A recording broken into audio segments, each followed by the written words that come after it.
Since 2011, there has been a mass shooting every 64 days.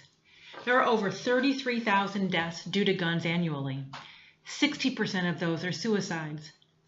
The second highest cause of death for young people between the ages of 15 and 24 is gun violence. The CDC is tasked with conducting research and identifying ways to prevent loss of life, reduce the risk of injury, and help shape policy to protect the health of the population.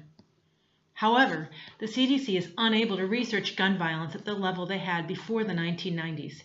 In 1993, a study, paid for by the CDC and published in the New England Journal of Medicine, statistically showed that if there was a gun in one's home, there was a higher degree of injury or death.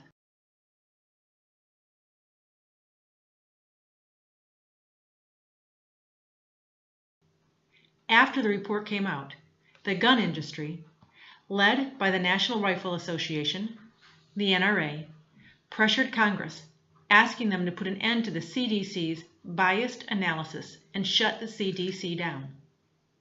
While Congress didn't shut down the CDC or ban them from researching gun violence, they did legislate the following. None of the funds made available for injury prevention and control at the Centers for Disease Control and Prevention may be used to advocate or promote gun control. Congress also appropriated $2.6 million earmarked for the CDC. That $2.6 million was the amount the CDC directed towards gun violence research annually. They have not received those funds since. According to Dr. Arthur Kellerman, one of the authors of the original study, he said, "What was or was not permitted under the clause was unclear. No one was willing to risk his or her career. An effective ban was put into place and has stayed in place for nearly 20 years.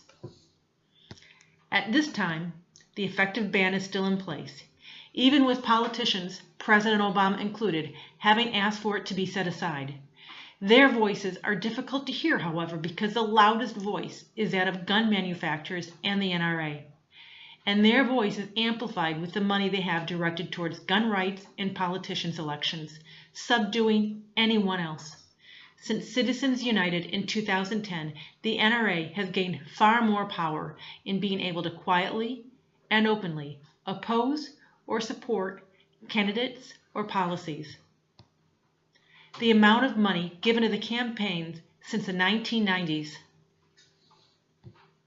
Lastly, most people like you and me, believe there should be some kind of governance around gun ownership, whether we own a gun or not. But our voice, like the others trying to be heard, are drowned out by the gun manufacturers and the NRA. Not only is that unethical, it's corrupt. Write to your congressman or woman today. Let's build our voice, increase the volume, and make ourselves heard.